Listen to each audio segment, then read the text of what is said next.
Notes 3.5 are on solving rational inequalities. And before we actually solve our inequalities here, there's one thing that I just want to make sure that you guys really understand. So when we're factoring, the reason why we have to have our values equal to 0 is because when I have two things, when I multiply them together to equal 0, I can conclude that either one of them is going to be 0.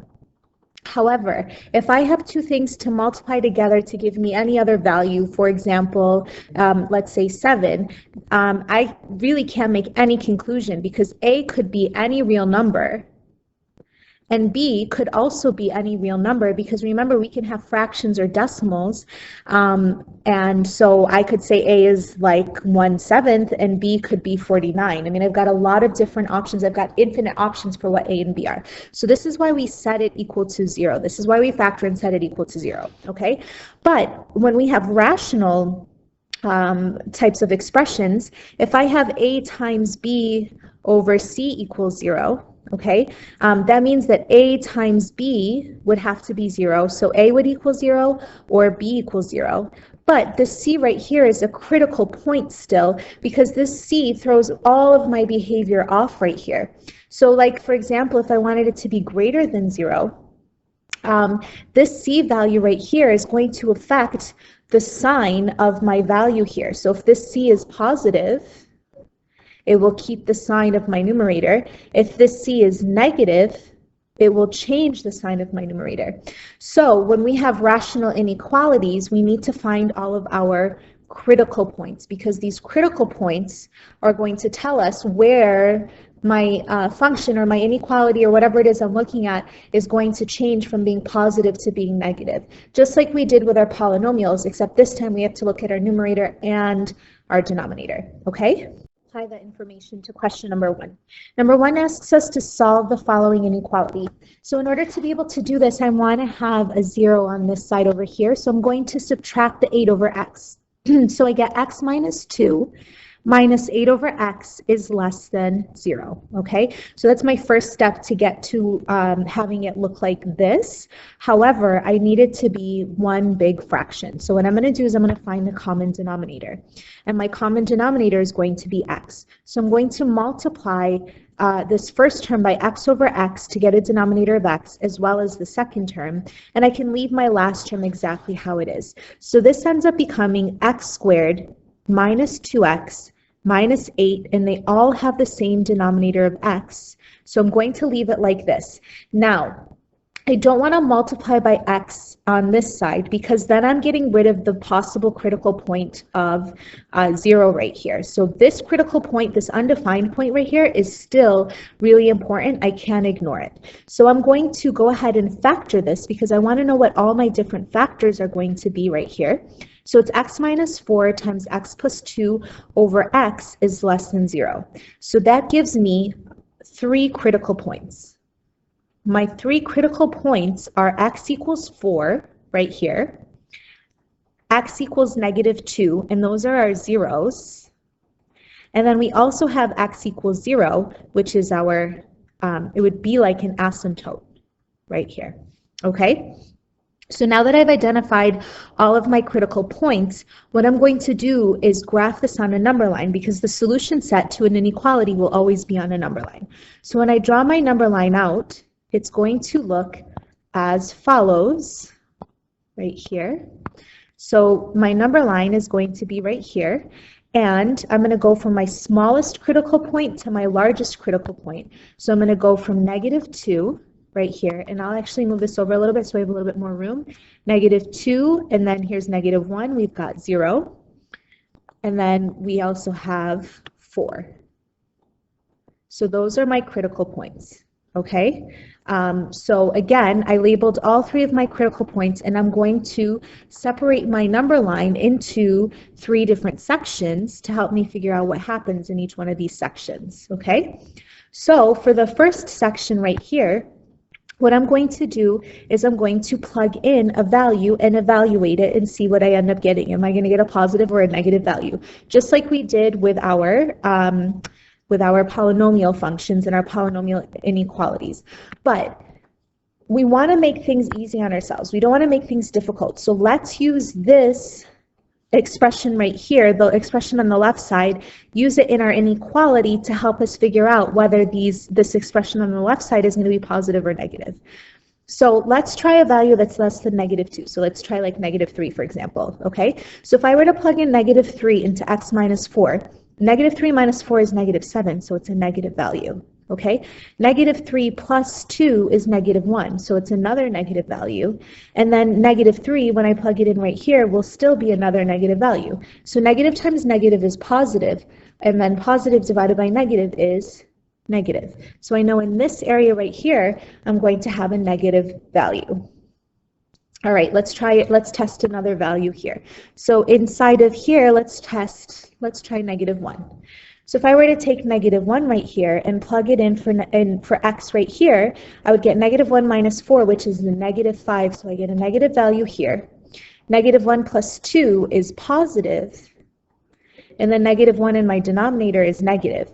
So in my numerator, I get a negative. Divided by a negative, I get a positive answer here. So I know that this is positive. Okay? Let's test another value. So let's test something inside of here between 0 and 4.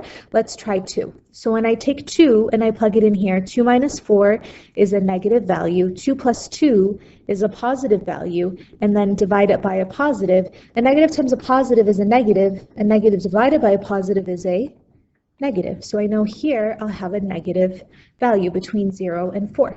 Okay, and then lastly, I'm going to test right within this area right here. So let's try 6, just trying any value that's bigger than 4. So 6 minus 4 is going to be positive. 6 plus 2 is going to be positive, and then 6 in the denominator is positive, so my answer here is going to be a positive value. Therefore, I know exactly where my positives and negatives are, and we want this expression to be less than 0. So where is it going to be less than 0? It's going to be less than 0 everywhere in this area right here. Okay, and I put an open circle on -2 because it's at -2 it's going to be equal to 0. Okay, and then I put an open circle on this 4 right here because everywhere because 4 is also a 0, it can't be equal to 0. Sorry, yeah, it can't be equal to 0. It has to be less than 0, and it has to be greater than 0 here. So we need to draw it in right here. Therefore, what's graphed on my number line right here is my solution set. So I can say that my intervals of values that work are from -infinity to -2. That's what this is saying right here, as well as from 0 to 4. And that's my answer for this question right here. I want to talk about how this is going to appear graphically so we can see, does this answer really make sense? So we're going to use Desmos to verify our solution graphically. So since my original problem says x minus 2 is less than 8 over x, I'm going to treat each side of my inequality as a separate function. So I'm going to go ahead and graph out f of x is equal to x minus 2. Okay, and then I'm also going to graph out g of x is equal to 8 over x. And I want to see when f of x is going to be less than g of x. So when is the red going to be below the blue? So when I take a look at this right here, I can definitely tell that the red is going to be below the blue everywhere until it intersects right here. So it intersects at -2, -4. So everything to the left of -2, our x minus 2 function will be below our 8 over x function. Therefore, I can say that from -infinity to -2, this works, which is exactly what we got when we solved this problem right here. Okay? -2, it's very clear that my red function, or my function on the left side, is actually larger than my function on the right side, or my function, my 8 over x function, until I hit the asymptote on this function. The asymptote on this function flips everything. So I know that I'm going to have an asymptote at x equals 0 because x is undefined at 0. So once I hit this 0 mark right here, the blue function is no longer below the red function because it's going to have an asymptote, and now it's going to try to approach infinity from the right side. So since it's trying to approach infinity from the right side, the blue function is now greater than the red function again, which means from 0 until my intersection point right here, which is 4, 2, I know that x minus 2 is going to be less than 8 over x again. And then once I reach my intersection point right here, everything afterwards, the remaining values here, we don't have to worry about anything else because we don't have any more vertical asymptotes. All my remaining values here, the x minus 2 function is higher than the 8 over x function, so it doesn't work in this area right here, which is why the other solution that we have is from 0 to 4. Okay? Okay, number 2 asks us to solve the following inequality, and it's a very similar idea. This process is going to be the same, but there are some trickier things that we have to be careful of when we do this problem right here. Okay, so let's go ahead and talk about the fact that we want 0 on one side. Just like we had up here, we got rid of the 8 over x and we got 0 on one side. So when I do this right here, I'm going to subtract this entire fraction and I'm going to put it on the other side of my inequality. So I get x plus 3 over x plus 1 minus x minus 2 over x minus 3, and that's all going to be greater than or equal to 0. Now, I need to get it all into one fraction, so that means that I have to get a common denominator. So what's my common denominator going to be? Well, x plus 1 and x minus 3 have nothing in common, so that means that my common denominator is going to be the product of those two expressions, those two factors. So I'm going to multiply this fraction by x minus 3 over x minus 3 to get a denominator of x minus 3 times x plus 1, okay? Minus, and then over here I'm going to do the same thing except this denominator right here is missing x plus 1. So I'm going to multiply by x plus 1 over x plus 1. So I end up getting x minus 3 times x plus 1 in my denominator as well. And this is all going to be greater than or equal to 0. Well, in my numerator up here, I'll have x minus 3 times x plus 3, and don't forget your brackets because that's really important. So x minus 3 times x plus 3 minus, and then over here I'll have x minus 2 times x plus 1. Okay, so now I'm going to go ahead and multiply or distribute all of these expressions that we have here in my numerator. So in my numerator right here, I'll get x squared minus 9 because it's a difference of perfect squares. The negative 3x and the positive 3x will cancel each other out. Minus, and then in brackets, I'm going to multiply this out together as well. So it's minus x squared minus x minus 2. Okay, so if you want to FOIL it out, go ahead. I just did it quickly just to save some time, but if you need to pause and multiply and verify to make sure it's good, please feel free to do so. And it's all over x minus 3 times x plus 1. Now, I'm not going to multiply my denominators here because if you look right here, it's already factored, and that's my goal. I wanted to have it be factored. But over here, because of this minus sign right here, I need to multiply it through first, collect my like terms, and then I can go ahead and see if it's factorable. Okay, so right here in my numerator, I get x squared minus 9, distribute the negative through, so I end up getting minus x squared plus x plus 2 all over x minus 3 times x plus 1, and that should be greater than or equal to 0. Well, these x squareds cancel each other out, so I'm left over with an x and a negative 7 over x minus 3 times x plus 1, and that's greater than or equal to 0. Okay? So what are my critical points? Let's go ahead and write this out. So critical points are going to be x equals 7, where we know that would be considered a 0 for this function right here. 0 of this function right here, but it's an intersection point of these two functions right here. because that's where they will be equal to each other, because we're looking for, we got it all together on one side, so we got it equal to 0. We're essentially solving this equation right here. So that's my intersection point. That's where they're going to cross with each other. Now, what are my other critical points? Well, my other critical points are going to be x equals 3 and x equals -1. But that's where my function will be undefined. And that's key that we know that, because that's going to mess us up if we don't take consideration of this information right here. So I'm going to do the same thing that we did before. We're going to create our number line. And so when I create my number line, I'm going to put all of my critical points on my number line. So what are those points going to be? Well, I have, I will start with -1 on the left side right here. So I'll put -1 right here, 0, 1, 2, 3, 4, 5, 6, 7. So these right here are my critical points, and it's just a coincidence that they're evenly spaced out. It won't always happen that way, okay? So let's go ahead and do some testing. So I'm going to test a value here inside of this expression right here. So let's try -2. When I plug -2 into my numerator right here, I get -2 minus 7, which is -9. So I get a negative in my numerator. I get -2 minus 3, which is -5. So I get another negative in my denominator, times -2 plus 1 is negative, so I get another negative in my denominator. So I end up getting a negative divided by a positive, which is a negative. Okay?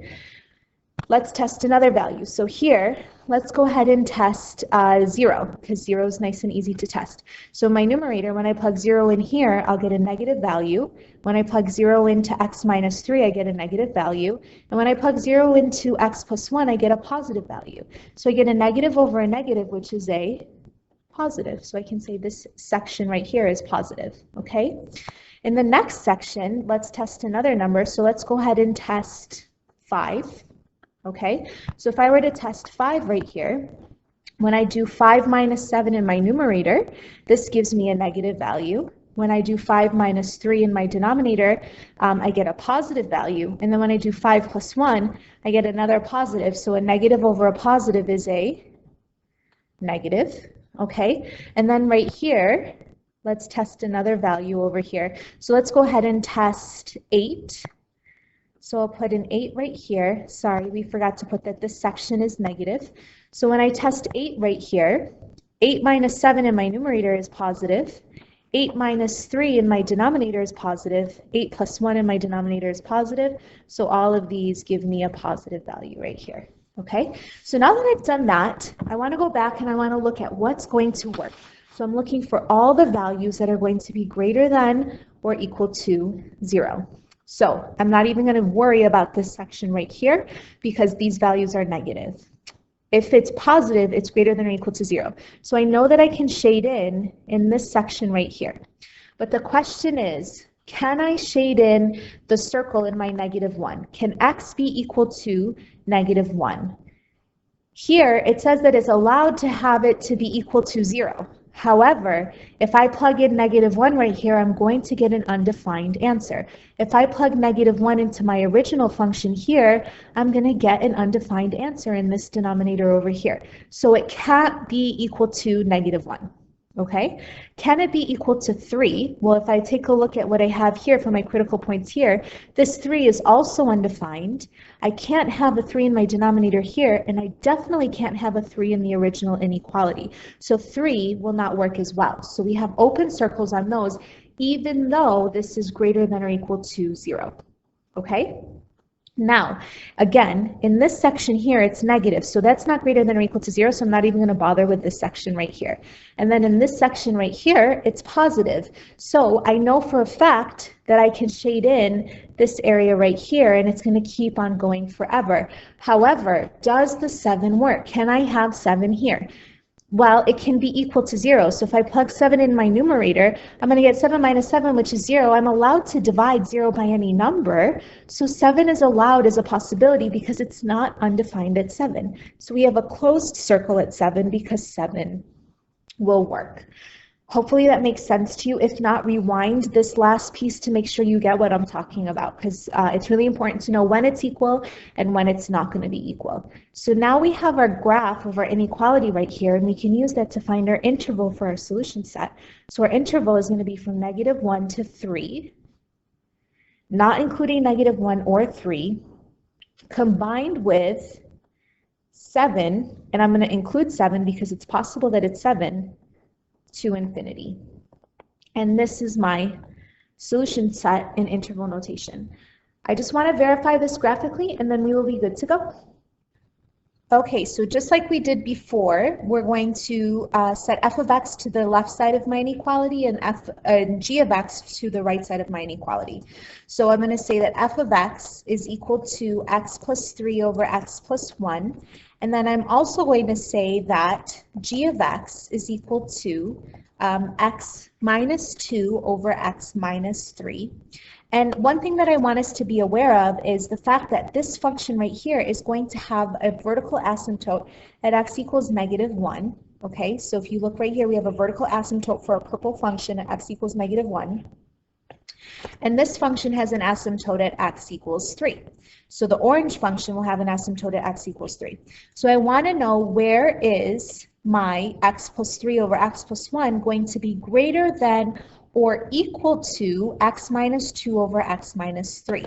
So if you take a look at what we have right here, when I look at my function right here, it's very clear for me to see that the orange function, which is the right side function, is more than the purple function everywhere until we get to our first vertical asymptote, and then things start to kind of get a little bit messed up for us. So therefore, when the purple function right here, since it's less than the orange function, it won't work anywhere from -infinity to where my vertical asymptote is, which is -1. So that's why we don't have any answers from -infinity to -1. Then, once we hit -1 on our x-axis, all of a sudden the purple function flips and it's now positive. So it's approaching positive infinity from the right side over here. So it's going to be greater than my orange function right here until the orange function reaches its asymptote, and then it flips. So that's why from -1 to 3, we have that the x plus 3 over x plus 1 function is greater than or equal to our x minus 2 over x minus 3 function. But at -1, we don't have a defined value for x plus 3 over x plus 1. And at 3, we don't have a defined value for x minus 2 over x minus 3.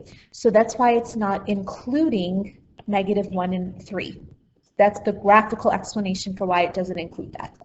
Okay, so then all of a sudden, the orange function flipped, and it's above the purple function until we reach our intersection point. So at 7, this was a critical value that we have here, but it was not an undefined value because it was in the numerator. So at 7, they're equal to each other, so I can include 7 right here. And then everywhere after 7, we can see that the purple function is bigger than the orange function if I were to zoom in on it. So if I zoom in on this a little bit to see what's happening right here, let's get the purple one highlighted right here. I can see that even though they're approaching the same vertical asymptote, horizontal asymptote right here, it's very clear that the orange function is reaching it a little bit more slowly than the purple one, so the purple one will always be bigger than the orange one. So therefore, from 7 to infinity, x plus 3 over x plus 1 is greater than or equal to x minus 2 over x minus 3. Okay? All right, I'll see you next class.